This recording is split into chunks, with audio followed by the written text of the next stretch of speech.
Good morning, good afternoon, and good evening. My name is Erin Bateman, and I work for WUSC, a youth-centered Canadian nonprofit organization. I'm also a member of the Forum Board, and it is my great pleasure today to moderate Session 8 on the topic of directionality, community volunteering, and localization. As I'm speaking today from Ottawa, Canada, I would like to begin by acknowledging that the land on which I sit is the traditional unceded territory of the Algonquin Anishinaabe people. The Algonquin peoples have lived on this land since time immemorial, and I'm grateful to have the opportunity to present in this territory. Alice Chadwick, in her IVCO think piece paper, Hierarchies of Place and Knowledge in Volunteering for Development, argues that IVCOs need to be asking how they can recognize inequalities defined by place without reproducing long-standing hierarchies of knowledge, hierarchies that lead to those with more mobility and resources producing universal knowledge, while those who are defined by their locale as providing community context. She concludes by saying that the knowledge of volunteers who never leave their country or community is global knowledge in terms of the critiques, challenges, and answers it poses to national and global inequities. Local and regional communities are recognized as critical to the realization of SDGs. To optimize these efforts, greater cooperation is needed between both national and international organizations.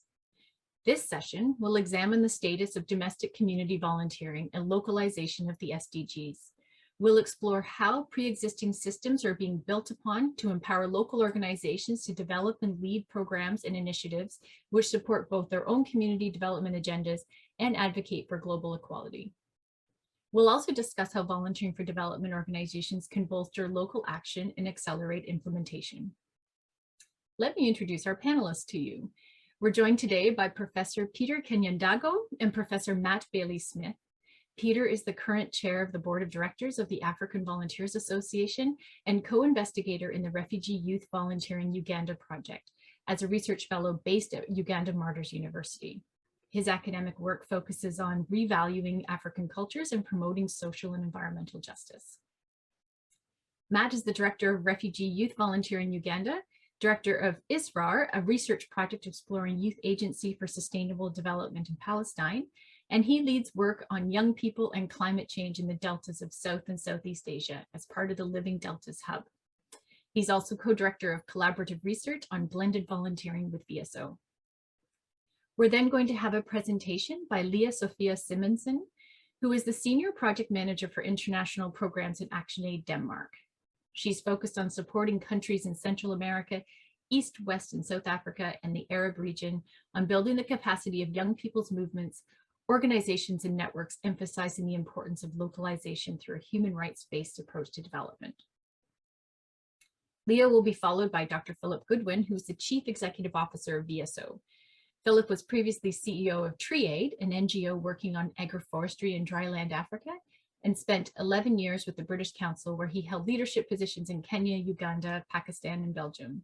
Philip has been a community development volunteer in Timbuktu, Mali, and he is co-author with Tony Page of the leadership book, From Hippos to Gazelles, How Leaders Create Leaders. And finally, we'll hear from Kudzo Nyameko GBEMOU, who is the founder and program manager of Association Jeunesse Sensibilisation Action in Togo, which carries out programs in rural communities through volunteering. As a senior technician in local government management, he's passionate about local and sustainable development issues and has been involved in this sector for over 20 years. With huge thanks to our presenters, we'll start off with Professors Peter Kanyandago and Matt Baillie-Smith.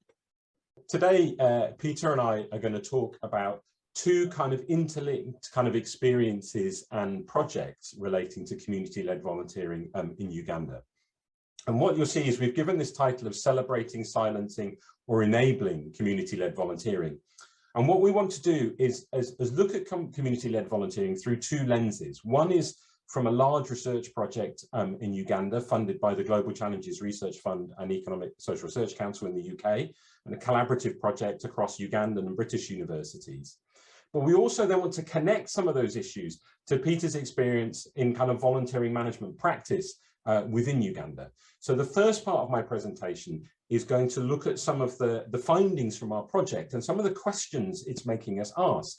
And I suppose the main thing I kind of want us to try and get over is that there is a risk that suddenly community volunteering and community-led volunteering is becoming a kind of flavor of the month. And in that process, there is a risk of kind of romanticizing what that might mean and kind of not paying enough attention to some of the complexities of that. So just before I start, I want to quickly introduce the wider team for this project. Peter and I are part of it, but it's a much bigger project. And there's not only the academic researchers that you see on this slide, but also teams of young people across Uganda who are helping us design and deliver and kind of think through some of the things we're finding out. So our youth advisory boards, there are also a series of organizations and NGOs. But I should also really important in this moment to particularly draw attention to Moses Okech and Robert Turamariba at the bottom here, the bottom two left pictures, who have really been the engines of the project in the ways that they've kind of helped our thinking. They've been collecting data. So this project is multidisciplinary, and we had a number of questions. I'm not going to go through all of what we're trying to talk about, but the focus of the project is understanding volunteering by young refugees and what this does for their kind of livelihoods, their life skills, their employability, and their experience of inequality. So we've been looking at where people are engaged in volunteering, what factors shape why they participate, you know, what impacts volunteering has on meaningful work and employability. And we've used a multi-method approach because we wanted to try and look at it from lots of different angles. And perhaps uniquely in this sort of space, we've undertaken a very large-scale survey, and I'm going to talk about some of that survey data today. But also in the project is a lot of work which is kind of much more participatory, using photography, mapping, life history interviews, where we're giving cameras, for example, to young volunteers and asking them to document their volunteering experience so that we get kind of a community-led, youth-led account of how volunteering works for young refugees in Uganda. So I'm going to just talk for these next few slides about the survey. And one of the reasons I wanted to do that is because it's important to talk about scale. We're talking a lot about, you know, there's been a history of lots of research on international volunteering. Now we're moving into the space where community-led volunteering is actually getting recognized much more. It is really important, as I've said before, not to forget that community-led volunteering, as in community volunteering, is not new. And we need to be very careful in the kind of humanitarian aid and development sector that it doesn't suddenly become a case that, oh, community volunteers are now the flavor of the month, and we start kind of engaging in that space. That space is flourishing, and amazing things have been happening for a very long time outside the purview of global North aid, development organizations, and academics. So just to explain a little bit about this survey, we had about just over 3,000 responses, rough mix between male and female. Our age group was between 15 and 24 years old, and you see most of that is concentrated in the older group. Very important, 45% of that sample are from households with less than 100,000 Ugandan shillings a month. So very, very vulnerable group. And perhaps the most important thing as a kind of framing point of this is the data, the statistics on the bottom left. Of all of those people we interviewed, and we have a kind of random sampling approach across our survey, 4 different settings, it's about 70% of those young refugees are currently volunteering or have volunteered in the past. So huge rate of participation in volunteering by young refugees in Uganda. And of that group, about 73% volunteer within their village. So the point about this is that volunteering is ubiquitous amongst those groups and happens at a very small scale. So what did we find out? Well, there's a huge amount of data and we've yet to explore all of it. But there's some really important initial findings that I want to share here. And those are some kind of differences back and forth between how community volunteers think about and feel about their experience and what they think actually happens. So on the left, you will see the percentage of volunteers who identify a set of particular things as important in their motivation. So helping community, 53% of them said that was a kind of significant thing. Learning or gaining new skills, 40%. And that would probably reside and seem to match many of the things we might expect. But what's very interesting is if you look at some of the data on things like 27% do it because they think they might get a job. 33% think it might be because they're going to be able to get money. But if you look on the right, when we look at positive impacts, they don't match. So at one level, you have an account of community volunteering doing these things for people, building skills, employability, as well as helping the community. But when people talk about how it impacted on them, it's rather different. 78% talk about how it builds friendships, 48% about confidence, 39% around building connections. So the issue about money and job and skills and so on becomes much, much less important. And if we look at the bottom slide on the right, there are also some negative impacts. People say, too much of my time's been taken up. I didn't receive adequate remuneration. That's not to say it's all negative. You know, nearly 39% saying no negative impact. But if you think of what this picture is painting here, it becomes quite complicated, because what it starts to highlight are some barriers and some constraints. And it is a risk, if we think about community volunteering, if we don't start paying detailed attention to some of these dynamics. So when you look on the bottom left, lack of qualifications are a significant barrier to participation, even though for many, they wanted to gain new skills. They wanted to gain new skills in order to get a job. And yet, actually, they aren't able to participate if they don't have those things. So lack of skills is a barrier as much as it is a thing that arises from it. Having refugee status is a limitation. So my point in all this is a very complicated picture of community volunteering that we're beginning to understand in Uganda. So in this slide, I want to just give a quick comment before we move on to Peter to think about, well, what is going on here? So I suppose there's a kind of quite an interesting set of tensions that we need to understand. On the top left is a slide setting out some of the kind of forms of volunteering practice that we've run a group. So one around community and volunteer well-being, about service delivery, and about livelihoods and securing work. And there's a quote here from a young refugee saying, you know, the reason they do this is to get a job. But the issue that we're discovering is community volunteering has lots of diversity and contradiction, and it isn't separate from some of the kind of humanitarian and aid development organizations and government policy making.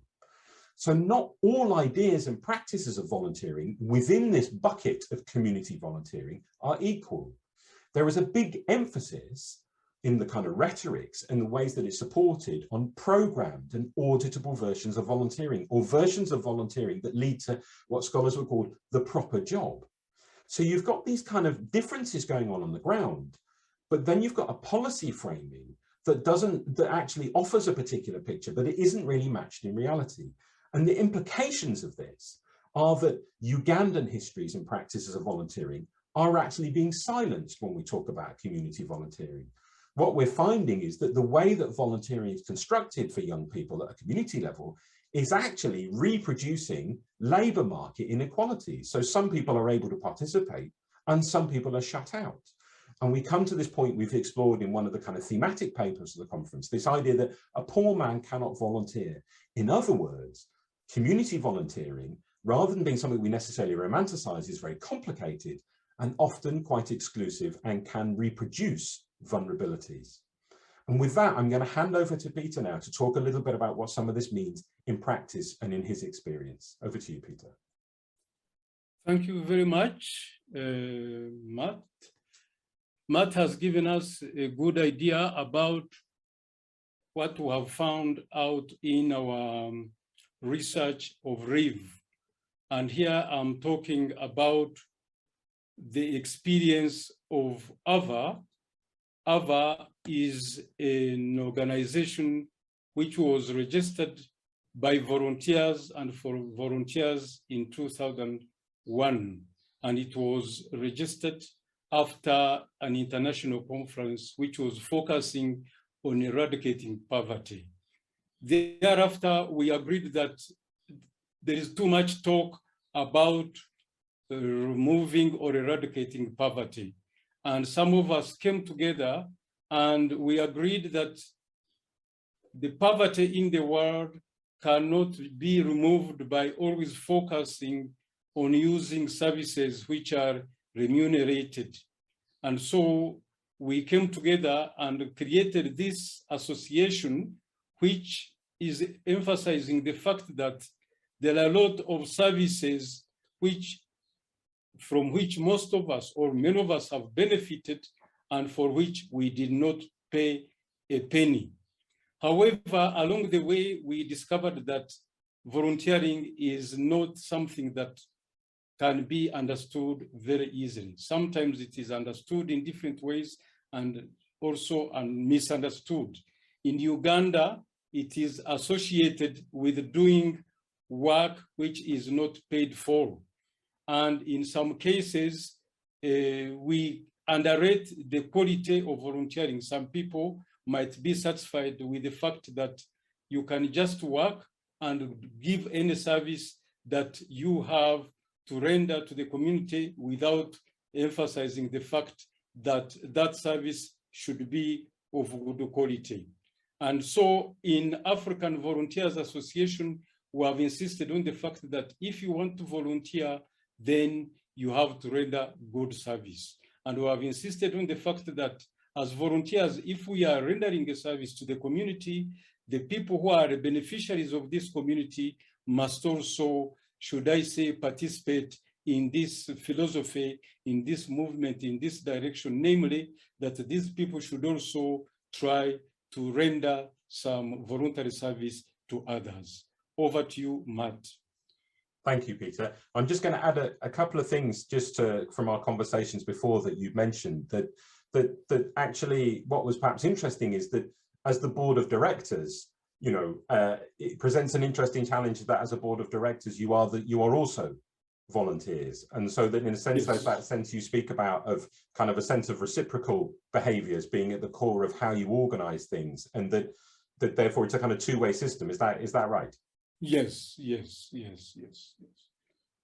And in actual fact, for the government, it has been very difficult to imagine that members of the board are not receiving a salary. And normally the government is expecting us to be getting a salary and therefore paying money, paying a tax on that money. But it's still difficult for them to understand that. So the concept and understanding of volunteering, as you can see, is complex. Thank you. Thanks, Peter. I'm just going to wrap up and try and draw some of these things together, and then I hope we can pick up some of the things Peter and I have covered in the discussion. And I hope you can see some of these connections, that in a sense there are lots of different kind of what we might talk about as kind of economies of volunteering and economies of community volunteering. And there is a risk that we don't pay attention to the complexity and the hierarchies and the governance of that. So in the first part of the presentation, I suppose some of the things I've tried to highlight are these very high rates of volunteering participation amongst vulnerable communities in Uganda, and particularly young refugees, and shown that you've got these high rates of participation, but you've got discourses and ideas, some of which have a lot of power behind them, which emphasize skills and employability that don't match young people's experiences, but also can exclude some community members. So community volunteering isn't just a kind of sort of a blank canvas. And that the second part is that, you know, I think from our research, the most important thing, and I guess as the sector starts thinking about this more and more, is how do we explore volunteering in relation to the kind of complexity of livelihood strategies by vulnerable communities, and in our case, Uganda, but elsewhere.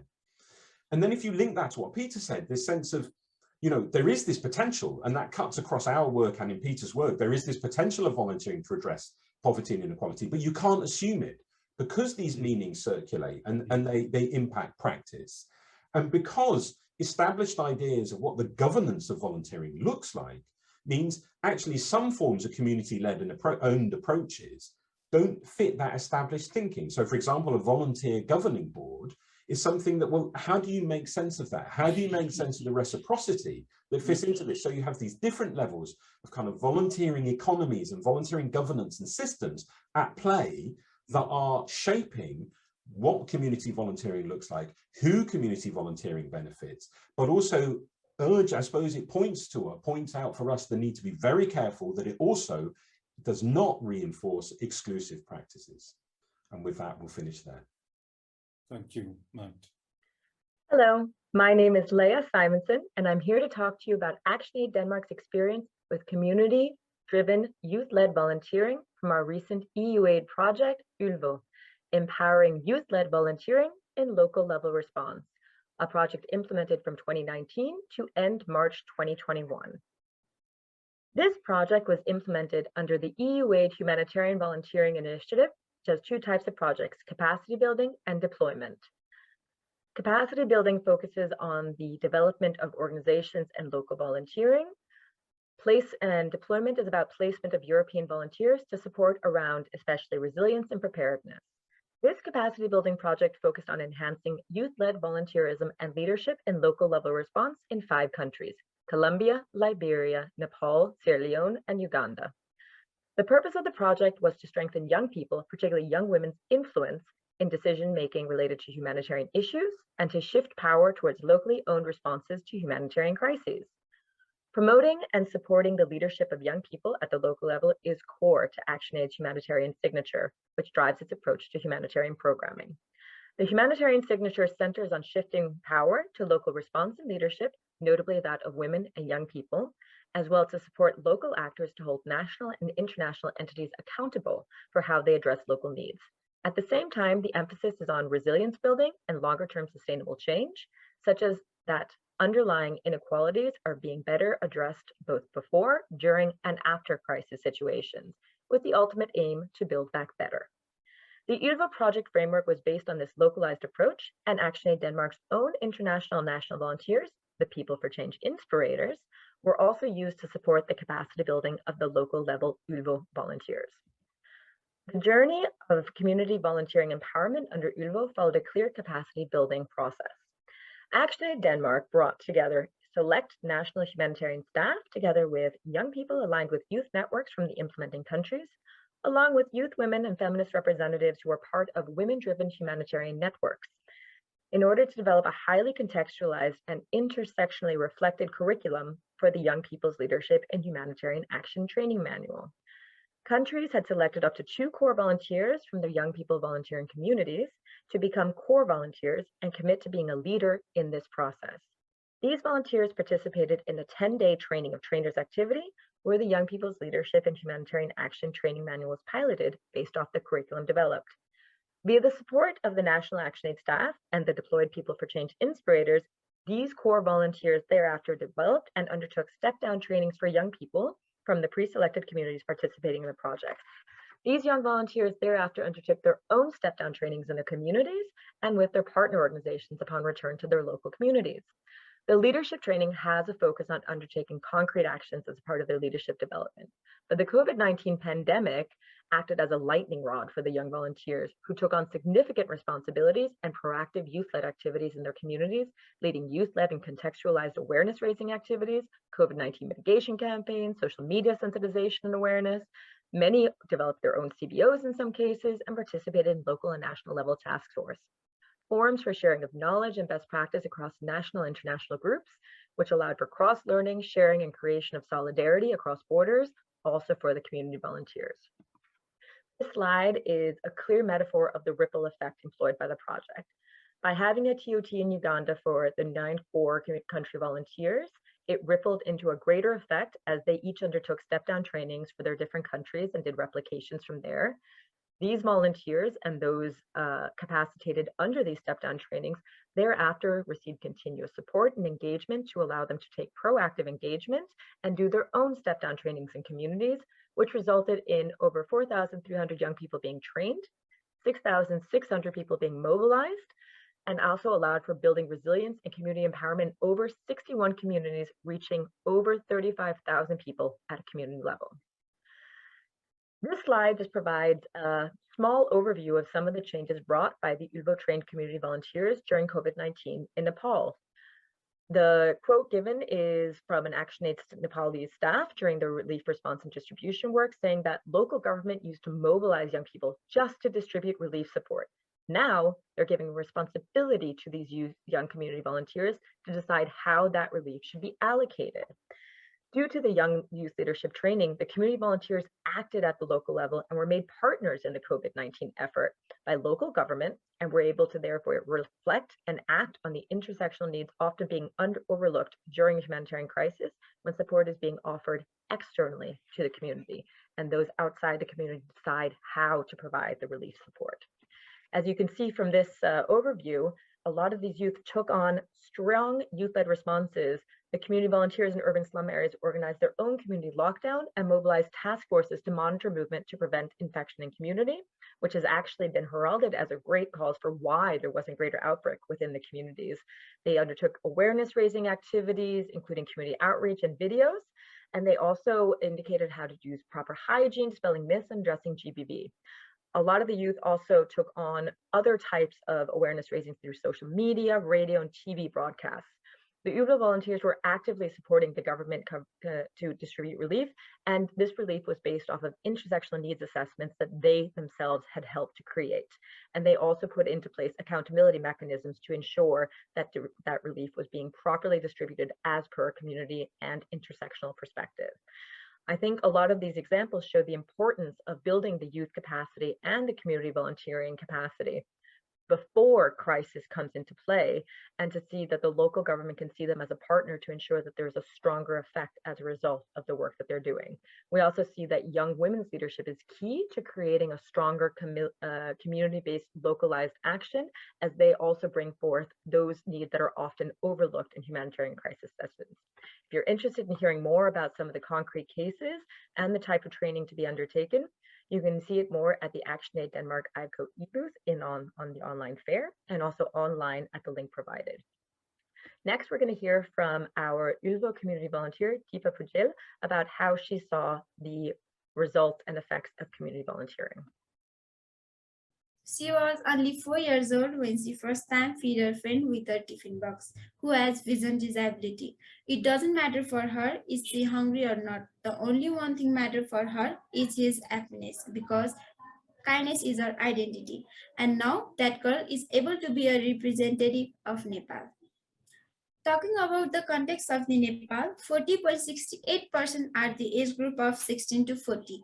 Who are youth, and they are doing their best work for the change, like conducting awareness program on the health issue of women, stop gender discrimination, Chhori Padhao Abhiyan, climate justice, and now some youth are involved in free sanitary pad distribution in urban and rural area as well. More than 828 million people live in slums area globally, and 49.3% of urban populations lives in slums area here in Nepal, and I am one of them. My name is Deepa Pujil, and I am from Nepal. The major problem of this squatter community is massive flood due to the heavy rain and rush into the houses in every monsoon. In last time, 7 September 2021, the Bagmati River started to swell at the midnight, and no one can sleep in that situation. So we immediately call our volunteer friend for the rescue, and we work on that, like collecting data who was affected by flood, prioritize people on the basis of the situation, like old age people, lactating mother, pregnant women, and other children also. In that situation, children got affected by the big flood, and we volunteer create them a safe place, gaming program to reduce their stress. Being a volunteer and a strong youth leader, it is two different things, which I realized after my ELVO training. The pattern of doing work, accountability, transparency, and feminist lens in the humanitarian action, which was given by the ActionAid. This ELVO training really helps me to be a confident and to be a bold. From the shy person to the bold one who can lead and came in front of everyone to do such work, it is a big opportunity for me to be a part of ELVO team. During this COVID-19, I had worked in a community isolation, which was established under the local government and the youth club. I think this was the most important for the poor people like our community, so that me and my other volunteer friends aware them about the facility which was given by the isolation.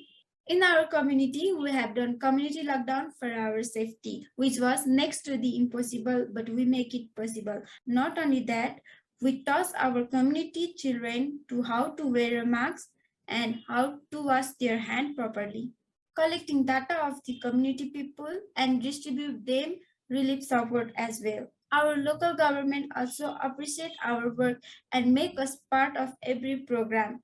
I would like to thank our helping hand who help us, who appreciate our work, who train us and who make us able to be a representative or to be a part of this international forum.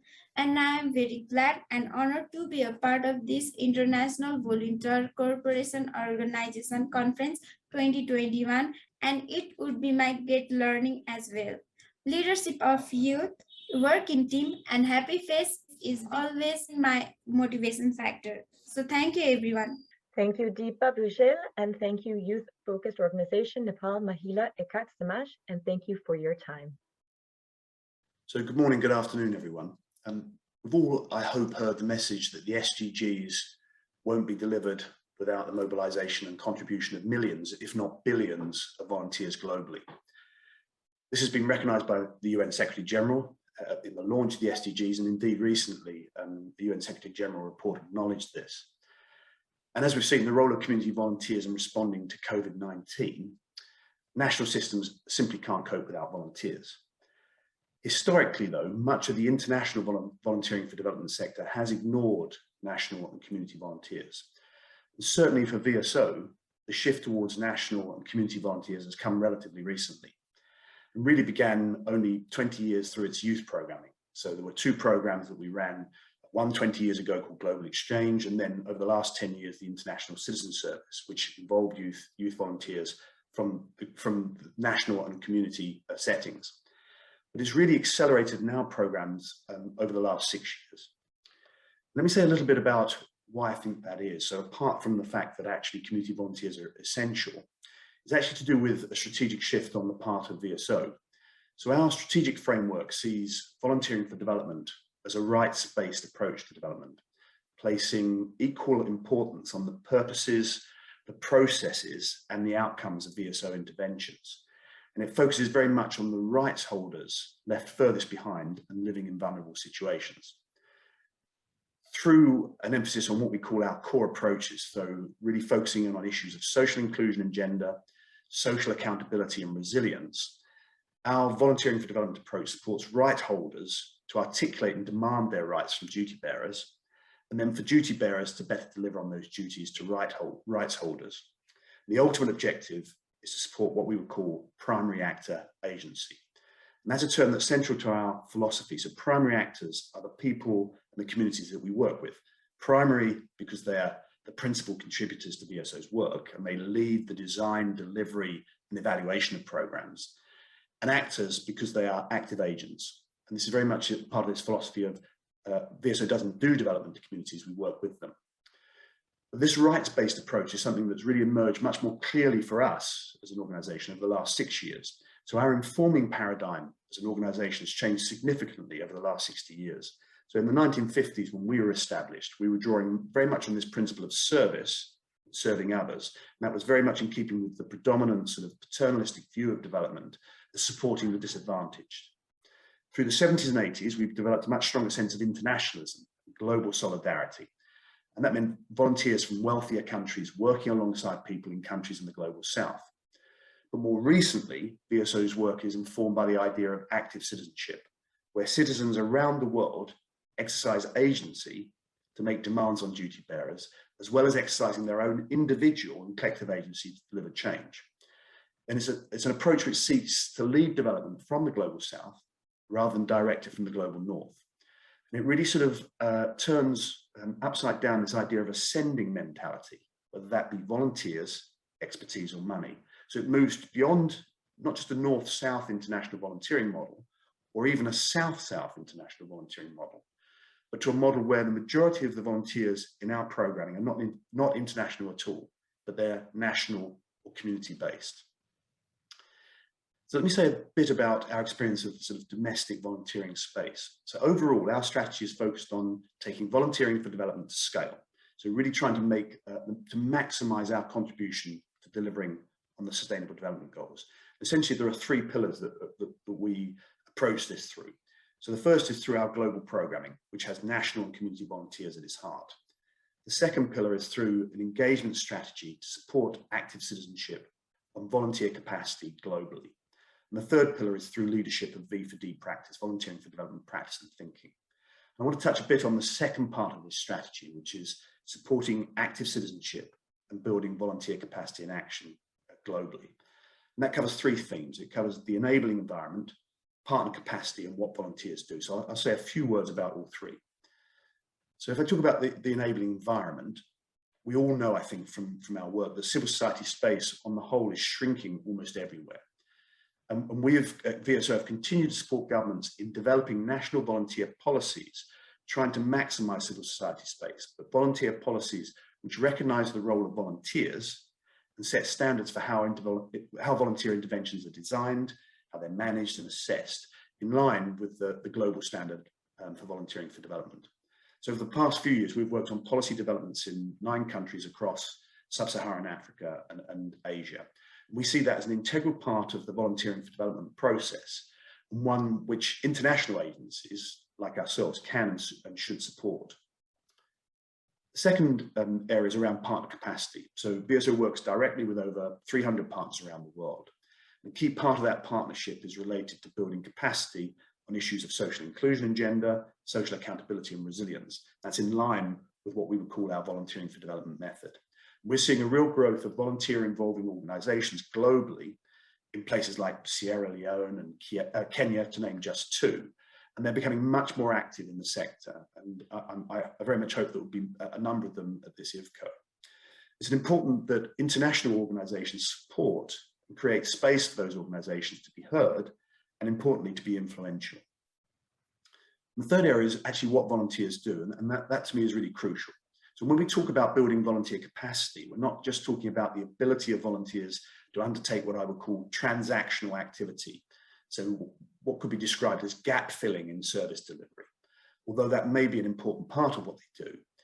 But we're trying to focus much more on the transformational volunteer activity, where volunteers are identifying and framing challenges, as well as then planning and deciding responses to those challenges. And lastly, they're assessing performance and effectiveness.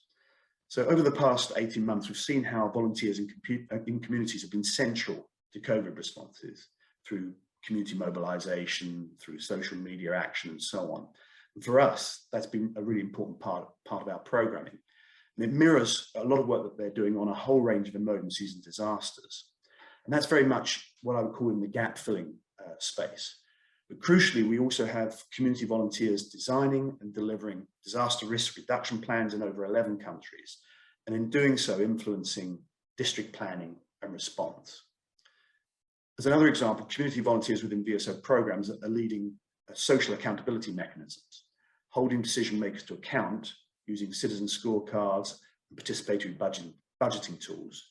And we've seeded more than 30 such initiatives in 15 countries in the last 2 years.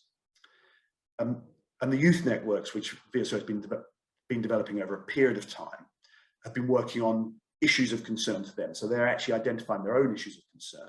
They're ready to be mobilized, and they have been mobilized to natural disaster, to COVID response. But importantly, they're also deciding to campaign issues of concern to them. So issues of climate action, child marriage, and so on and so forth. It's also important that international organizations support volunteer voice. So VSO has been supporting reporting on delivery of the SDGs through the Voluntary National Review Framework. So we've been working with organizations such as UMV. We've been supporting that process in a range of countries around the world. So since 2015, we've supported 16 of those processes. And a crucial part of our work in that is ensuring the primary actor and volunteer voice is part of that process. So I've said a few things about how V4D organizations can support community and national volunteering. But if I can just highlight a couple of points, it really requires, particularly on the part of international organizations, to make a considerable mindset shift. So it requires us to make a mindset shift from the concept of beneficiary to primary actors. So seeing people as active agents of change, not passive recipients of aid. They're going to learn from others. They're actually active in their space. And the shift in that concept of primary actors actually recognizes their capacity to be volunteers, and volunteers as active agents of change. Second area is in reframing accountability, both internally and externally. So away from the donor as having the primacy in accountability conversations, to ensuring primary actor and volunteers, national community volunteers, have more voice in the process. And the third shift is really about shifting the basis on which power is located. And this was touched on at the start of these talks. but actually the power shift has to come from centrally in organizational bases in Europe and the United States, North America, to a dispersed leadership in the countries where our mission is delivered. Community and national volunteers are crucial to delivery. We know the SDGs will not be delivered without community and national volunteers. And I suppose my thinking, and certainly at VSO, is that we should be putting them right at the forefront of our thinking, not at the back. So for us as an agency, we deployed 4,000 volunteers over the last year. The majority of those are community and national. But it's important to understand the different contributions of volunteers and the different support they need, and how we can maximize the impact of volunteers through the right blend. And Matt, who spoke earlier, we're working with at VSO, exploring how those contributions and how they can best be managed. And that's going to be an important piece of research and an important piece of learning as community and national volunteers are used more widely across programming. And lastly, let me just finish up. There need to be some practical shifts if we're going to maximize the use of community and national volunteers through things like equality of terms and conditions, duty of care, exercise of voice, change in who owns knowledge and directs outcomes, ensuring that community volunteers are central to each phase of the program cycle, including program design. And what is clear, as a last word, is that COVID-19, because of travel restrictions, has forced a rethink on the part of international organizations around volunteering for development. And let me finish by saying we should really take that as an opportunity to accelerate change rather than go back to the old ways of working. Thanks very much. Community volunteering and localization. My name is Kudzo Nyameko, GBEMOU, Program Manager of Association GSA from Togo. My plan of presentation is that introduction, solidarity and community volunteering. In point 2, the current challenge of community volunteering. In point 3, innovation for a continuous community volunteering. And conclusion. The entertainment of local development in the village relies largely from youth. It is striking that the phenomenon of rural exodus has become more pronounced due to several factors that are increasingly aggravated by the impact of climate change. In order to give an impulse to this dynamic of community volunteering, our organization welcomes international volunteers on projects for public activities. This approach aims to provide solutions to basic needs of the community, but also to be an activator of development. The new development paradigm requires from us to act on our community volunteers so that it contributes to sustainable development in our village rural communities. Let's say that solidarity and community volunteers. Most of works when we are done in the village is classroom or health center building, digging well or pipeline work for village, construction of apartment for joys and morning occasion with straw and woods, mobilization for the construction of the neighborhood, contribution the work on the field. This means that in our villages, there is existing already a system of volunteering. So when we will bring volunteers to the village, is to help them and is to show our solidarity of what they are needing in their villages. You can see on the picture, we are in the farm with some volunteers who are helping the village so that we can close ginger. And the other hand, you can see construction of a well in the village so that we can help people to get water for drinking and for nutrition. So, as I told you, all the activities is related of SDG.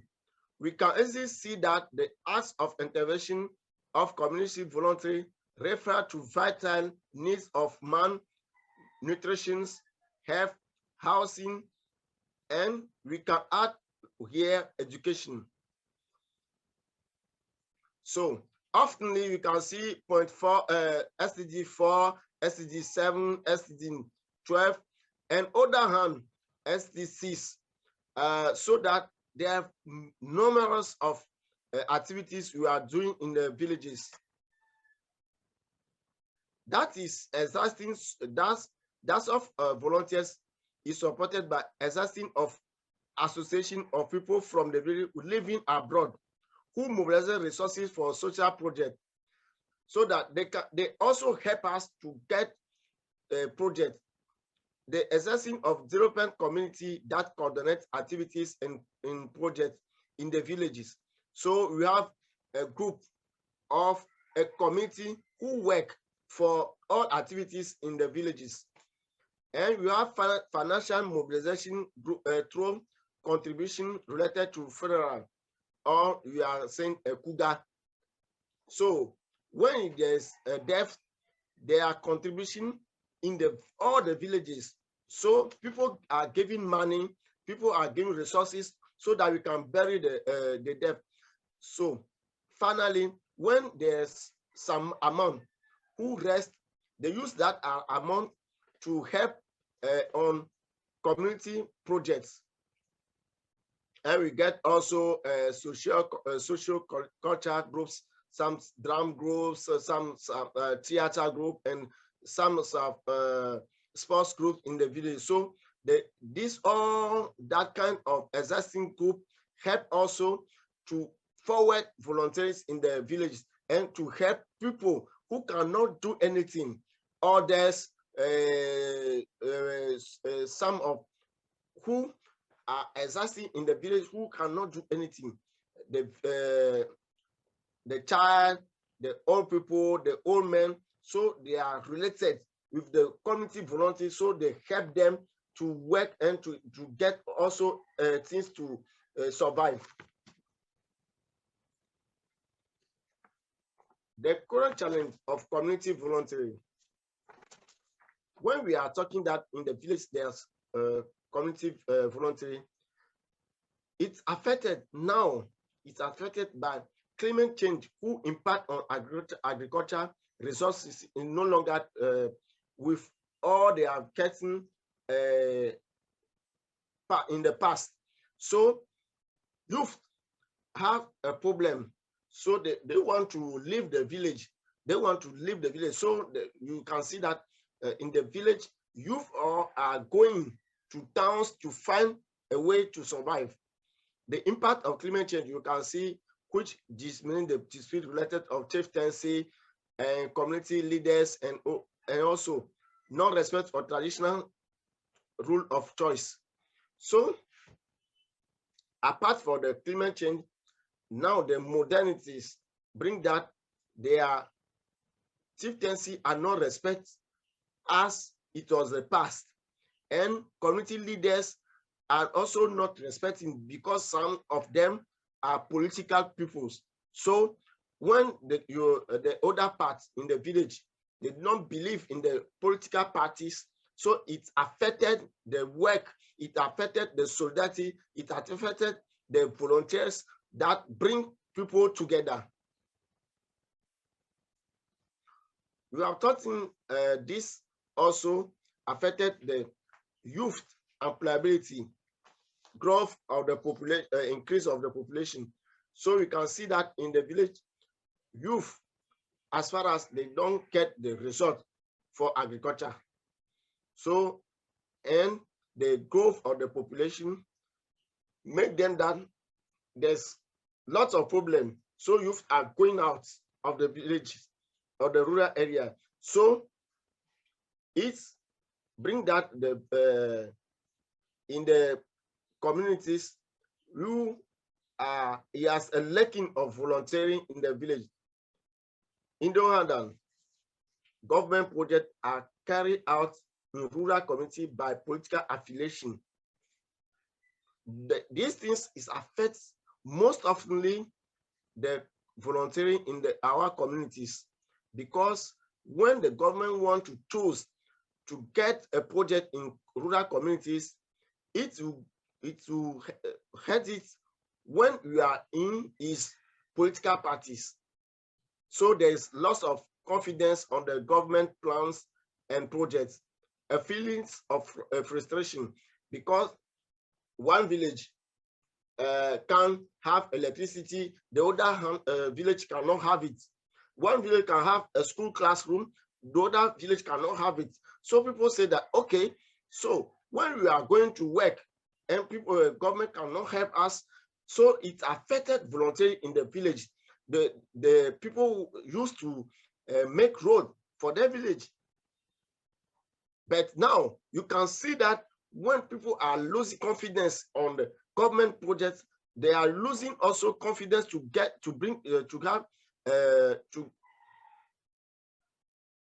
come together to work for voluntary. So we can see that the 4 points affecting the volunteering, including volunteers in our communities. So we are working on needs so that the community volunteers can help people, can help projects in our community who have a lot of problems. The innovation for a continuous community voluntary is in that they cannot do certain activity, but they need to be stimulated and need a financial support.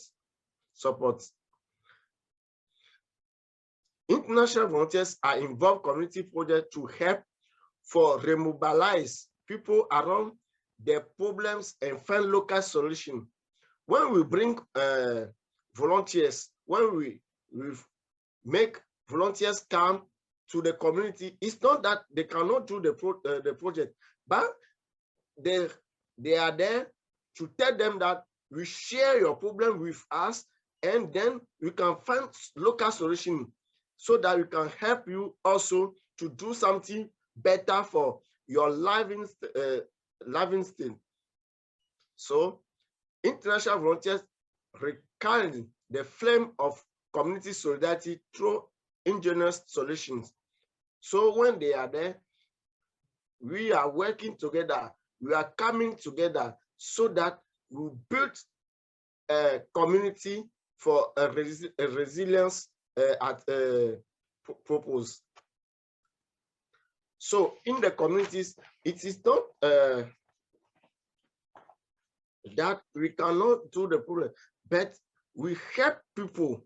We bring volunteers from abroad, from inside of our country to a community so that they can be together to share their problem and give solution, a local solution for their problems, so that people, their living style to change.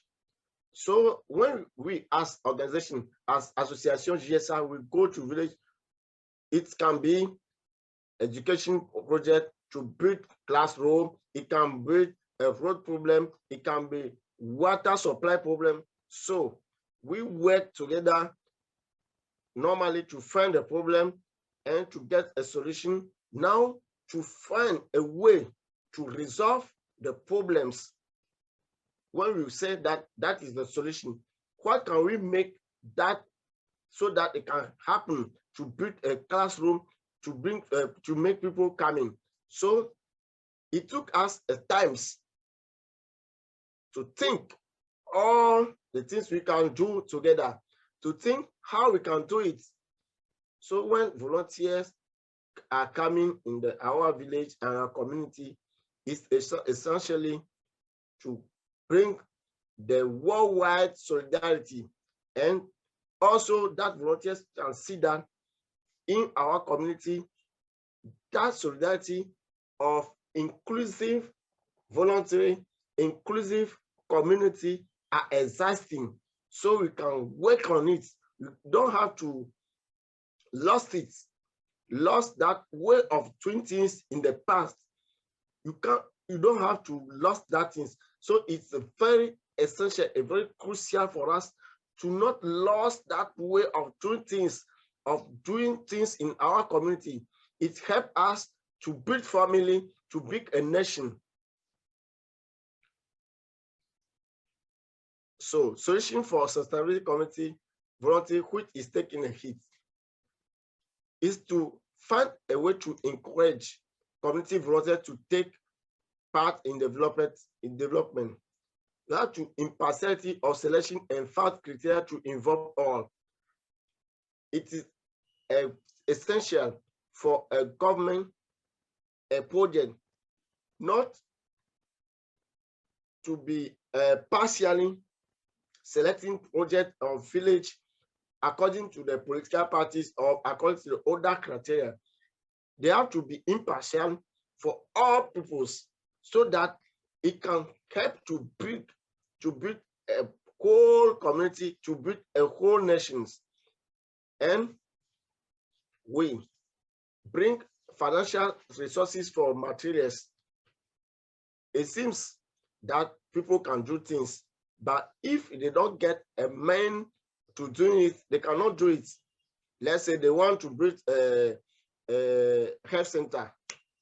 They need a health center for women, but when they don't have resources, they have the hand, they have the mind to do things, but they have to get resources who oftenly they don't have. So as organization, as association, we will help them to find resources so that they can do the works. My conclusion, community volunteer is first and foremost a question of local that allow for strong volunteer involvement in rural areas. This social fabric representation of means of indigenous development in our communities facing socio-economic factors. It is important to find stimulating approaches to maintain these powerful tools for community development. I've said it already, that it's very, very crucial that this tool, who is a volunteering, you have to work on it so that it can help our community, because government cannot do all works. Government cannot do all things. Government cannot do to help all peoples, but as organization, as people, we can help to peoples. We can help our neighbors. So it's very important that the community volunteer is inclusive volunteers, because people are together, people are seeing others oftenly. So they know their needs, they know who to help and how to do it. So I just say thank you for IVCO 2021, and thank you for all of. So I'm here to answer all questions. Thank you.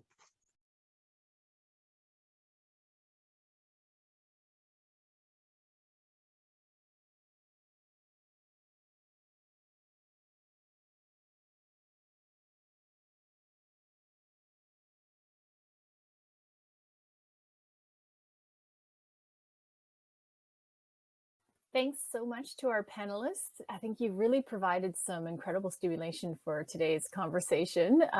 Clearly a topic people are engaged with as we're seeing questions are coming in. I invite all of you to post your questions in the Q&A section, and we'll get to them as we can. I will probably end up stealing a few minutes, extending a little bit longer than was originally planned. This is clearly a topic that people are keen to explore and discuss. There's a question here from Cliff. If IVCOs involve community volunteers as part of their own programs, does this in any way risk undermining traditional and sustainable community activity? Maybe Philip, I can direct that one to you. Yeah, it's an interesting question. I suppose the bit I would push back on, I suppose, is the fact that IVCOs are doing their programs and communities are doing theirs. So I think that that's a challenge in itself. So I suppose what I was saying when I was speaking earlier is that really we should be rethinking all of that anyway, and there should be no separation between community programs and IVCO programs. And indeed, so I suspect as Cliff reflects on that, I think you would probably agree with that. I think that is part of the separation actually, and historically around you know, even if you look back on, you know, what VSO has done historically, that, you know, we would drop people into places and do things, and, you know, good intent and thinking about context, but it was very much something coming in, something happening, and hoping that something would take root. And I think that this is the shift that's required, that really thinking about community-led development, which has volunteers at its heart, which is community volunteers, and the role of international volunteers is not that of the expert coming in to direct, but actually a very different kind of facilitating role and perhaps mentoring role, or perhaps even a sort of a cultural framing role that sort of challenges around where things are happening. So I think that's the real challenge, which is around, let's not separate this stuff out. Philip, and I directed also to you, Leah. I'm wondering if you have some reflections on that. I mean, speaking specifically around how your project, you felt it was sustainable and wasn't leaving young people to sort of fend for themselves once the project was over. Sure. Thanks, Erin. And thanks, Cliff, for the great question. I think that, I mean, if we look at the way that ActionAid works, our work is very much rooted at the community level. So we also have a specific focus in ensuring that we're not coming in to create leadership training or trying to build up community volunteers in a specific frame, but rather trying to empower the youth to take leadership within their own communities. And that this is linked to the greater overall programming that's coming from the local level and reaching up to the national level and so forth. So it is all about the framework within which we are contextualizing the training and ensuring that it's coming from the youth and the local communities themselves. And for us, I mean, we do have a strong link between the local to the national to the international work. And we have, for instance, global platforms in 22 countries that offer continuous empowerment and leadership training. And we have a link between those communities that have been supported through, for instance, the ULVO project that focused on being linked, and they are linked into communities of practice around how to work with youth leadership in terms of humanitarian context and crisis. So there's a continuous sort of learning loop that's also coming directly back into the communities and feeding back up to an overall community of practice. So it's a continuous loop that comes into place in that way, and it also creates a sustainability and insurance that that the young people themselves are supported and continue to be supported as they move forward, and that it's not about creating a specific mold, but rather ensuring that they have the skills and the confidence to be able to step forward and take on that role in their community. Thanks, Leah. Peter, welcome. Nice to have you with us, and you're perfectly timed here to take the next question. There's a question here from Tracy asking if volunteers in Uganda are required to offer quality service to the Uganda community. How can they? How have they been supporting these volunteers to deliver that quality service? That's a very interesting question with regard to the quality of service to be rendered. This is an area where we as volunteers have found challenges, and the community also, especially in respect of the expectations. There is some kind of misunderstanding on the part of the volunteers and those who are benefiting from the services of volunteers, that the service rendered should be any type of service. So the board of directors of the African Volunteers Association, right from the beginning of the foundation of this association, we insisted on the fact that those who would like to render service as volunteers must render good service.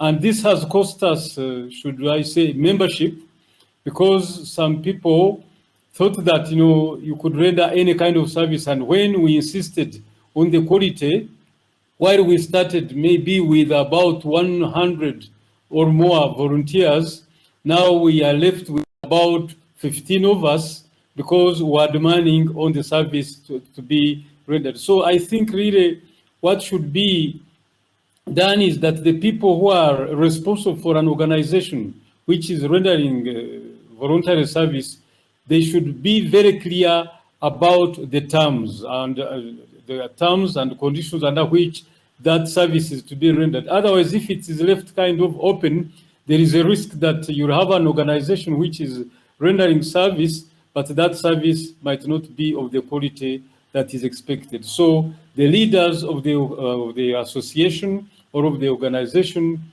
rendering the voluntary service must put a few things in place and be clear that that service must be of good quality. Thank you.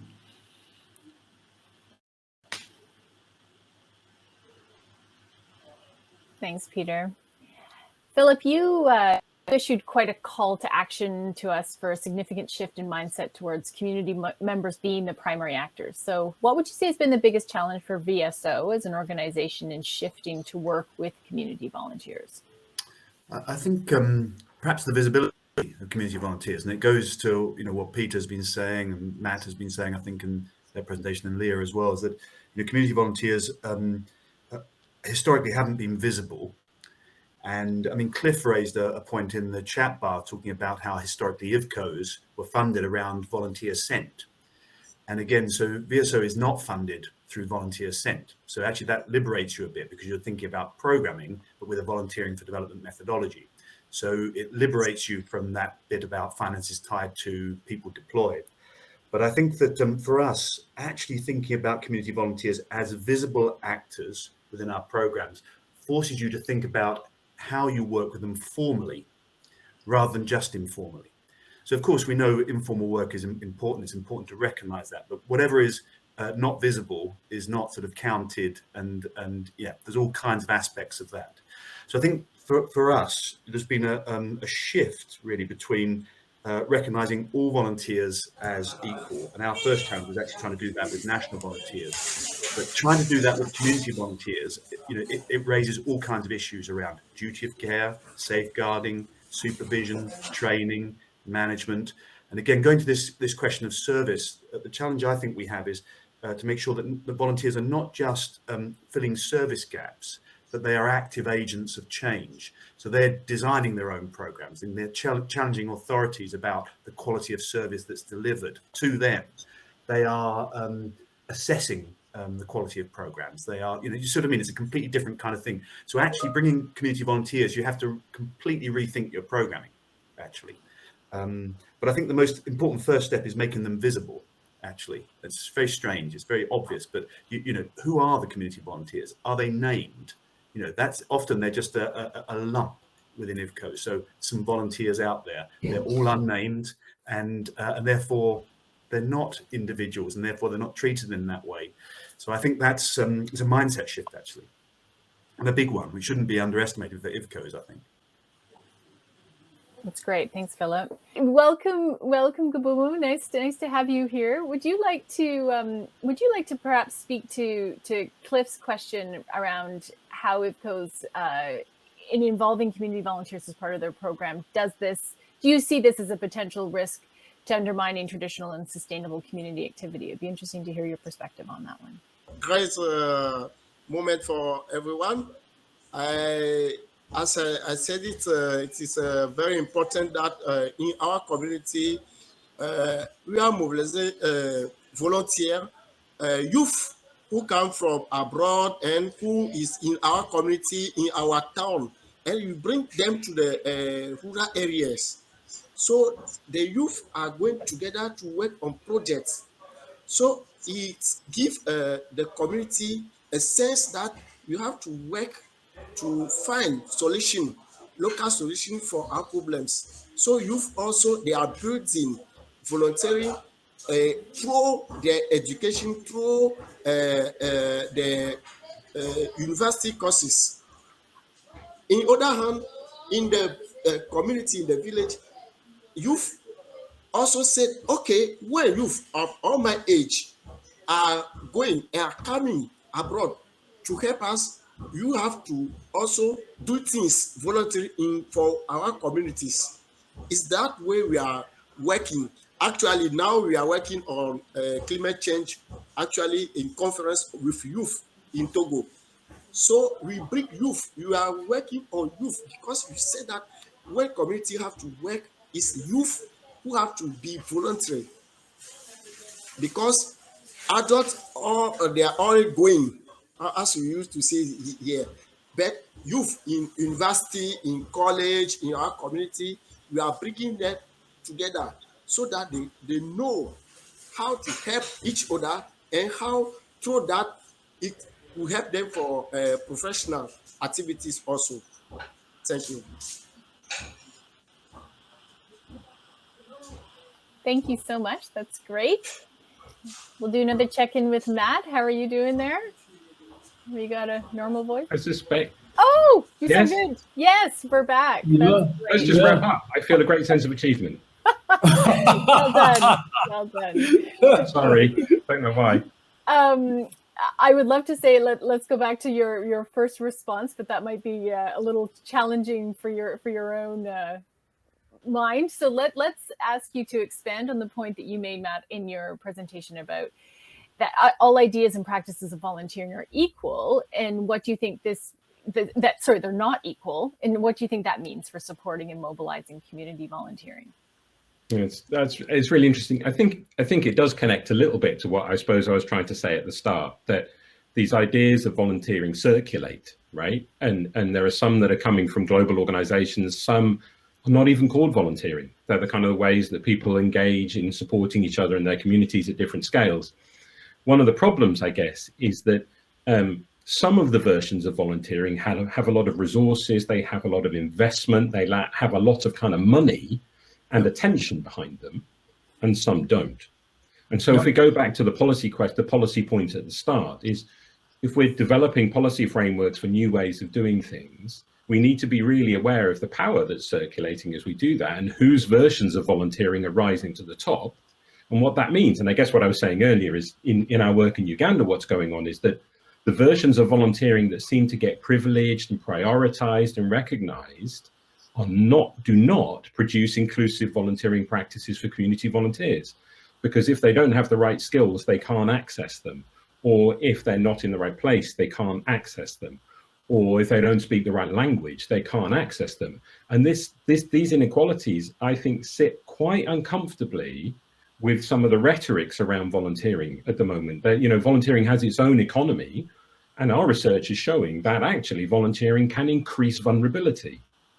And we need to be honest and talk about it. And if we don't have that conversation in the room, we will be doing exactly what the humanitarian aid and development sector has done over 40 or 50 years, is have a go at something without doing the groundwork first, and then throw our hands up in dismay. And this lovely idea we had turns out to have made everything worse. I'm not suggesting it's a catastrophe at this point, but those conversations need to happen pretty quickly if this is the kind of language and discourse that's going on. So I think for me, it's really hard because volunteering carries with it such positivity, and there are obviously brilliant things that it does, but that can sometimes act as a bit of a smokescreen, or it conceals some much more uncomfortable things we need to be talking about. Super, thanks for that, Matt. It was worth the wait. I'm glad you persevered for us.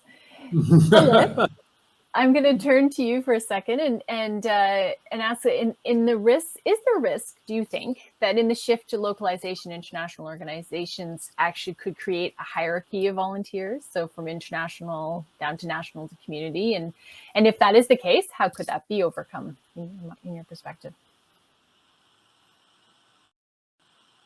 Aaron, I was busy typing a response to Matt. Actually, I am indeed. I asked you. Sorry about that. I asked you. So I think there is a risk on this, and I think again this ties into a whole range of ways in which we manage volunteer communities or work with volunteer communities. So for look, I think if I can be honest, I think the days of large numbers of international volunteers going for development are over. I mean, they really are. And therefore, we need to think quite carefully about, so how are international volunteers deployed and to do what? And we know that we've already moved, and we're saying actually we should stop this movement from the global north to the global south as one single way of international volunteering. So this global sense of volunteering south-south and whatever is an important shift. But I think we need to recognise that actually we want to build national volunteering capacity, whether that's national volunteers or community volunteers. That's the first thing that we should be trying to do globally. the SDGs are not going to be delivered by 20,000 international volunteers or even 100,000 international volunteers traveling around the world, not least because of the carbon problem. So we're creating a problem for ourselves straight away. So I think that that's the challenge for us. And as we deploy international volunteers, the risk is if they're a sort of a restricted resource, if you like, somehow they're considered more superior. And we've got to be very careful about international volunteers are not some kind of they don't sit somewhere in the hierarchy of expertise. National volunteers have just as much expertise and different kinds of expertise. I think we need to think quite carefully about what are international volunteers useful in doing, and how do they work within the volunteering ecosystem, if you like, and within the community ecosystem and within the national policy environment. So I think it's something to be very cautious. A long-winded answer. I'll stop myself because Leah or Peter or somebody else might want to add something to it. Great, thanks, Philip. I was just about to come to Peter. I was hoping he was not disappeared completely. Nice to have you here, Peter. So I'm gonna throw Yvette's question to you. By formalizing community volunteering within the structures that we are operating in as volunteer involving organizations, how do we recognize and mitigate those risks? Can I hear the last part of the question? How do we recognize those risks? How do we recognize and mitigate those risks? Okay. Our experience in Uganda is at the legal level, volunteering is not well understood, or should I say even catered for. And therefore, and if I'm not in our organization, it could be maybe the, which is a national, which is a recognized officially by the government. Now, that involves a lot of risks. And those risks can be mitigated by ensuring that, should I say that those who are rendering service, even if there is not a legal framework which is very well understood by everybody, but those who are services must ensure that they fight, should I struggle to make sure that they are recognized. Of recognition, the risk in the process of rendering a voluntary service could be mitigated or eliminated. Because the African Volunteers Association, as we pointed out in the slides, they don't understand how members of the board of directors of a company have a legal status, so registered as a company. They don't see how the members of the board of directors can work without being paid. So there is that risk, and we are still struggling with that because the people in charge of taxes keep us. You have not yet paid taxes on your salary, and we keep repeating the fact that we're not getting any salary. So the risks of misunderstanding an organization which is not, should I say, very well catered for in our legal structure, certainly, this creates risks, and the risks can be mitigated if the two sides, at least, if all of them continue to dialogue, but especially those who are involved in the service, if they can keep insisting on the fact that they have a service to render, and even if it is not very well understood, it should eventually be catered for in our legal and policy. Over to you. Thank you so much. All right, recognizing that we have we have no time left, but I would like to just give the floor a moment for any final words. If there's anything you'd like to share with the group as a closing remark, the floor is yours. Erin, could I jump in and say something? I think there's something really interesting in this conversation and really, really important that Philip's raised and actually lots of others have raised about who is visible. And it came up a little bit in the previous conversation. We're talking a lot about needing to make sure that people aren't kind of invisible from debates, and that their needs and interests and the complexity of their experiences are part of the story. So I suppose the challenge I would throw down is actually about how we do that in an equitable and an inclusive and ethical way. We've got quite a lot of past bad practice to unravel in that, and we can't expect people to forget that, as I said kind of in a session earlier. I suppose I'm thinking about what's the scale at which we need to do some of this work. I mean, I think there are really good opportunities for actually, when I'm speaking as an academic, but I work with organizations of actually some very small scale, sensitively managed kind of ways of exploring this jointly with organizations and others. You know, what are some of the tools we need to get into play? Because we don't know very much, actually, as others have said, because people have kind of been rendered invisible. So to start that conversation, we need to be really careful and ethical in the way that we do it, so that we don't lead to unreasonable expectations, that there isn't increased risk. And I think Philip's point in the chat is absolutely right. This is not just an easy environment to play. There are risks and lives and livelihoods at play when we kind of engage in these spaces. And so I suppose I'm thinking about leaving us with a question maybe of how do we work as a community to take this task really, really seriously and not rush in, but tread with care and a bit collaboratively, I suppose, and think about how some of the people we're talking about are stakeholders in shaping the approach that we take.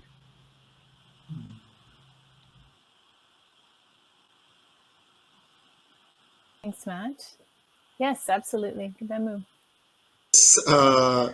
I think it must have a plot for informal volunteering, because many young people take part in it, and it contributes to sustainable development, because all the formal voluntary, they don't give them ways to express their voluntary. So we as an organization, we are give chance to those youth who don't want the formal standard for volunteers to express themselves through voluntary.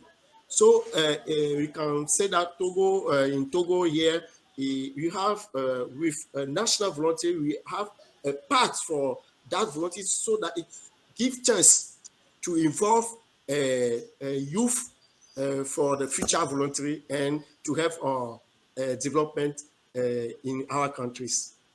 Thank you.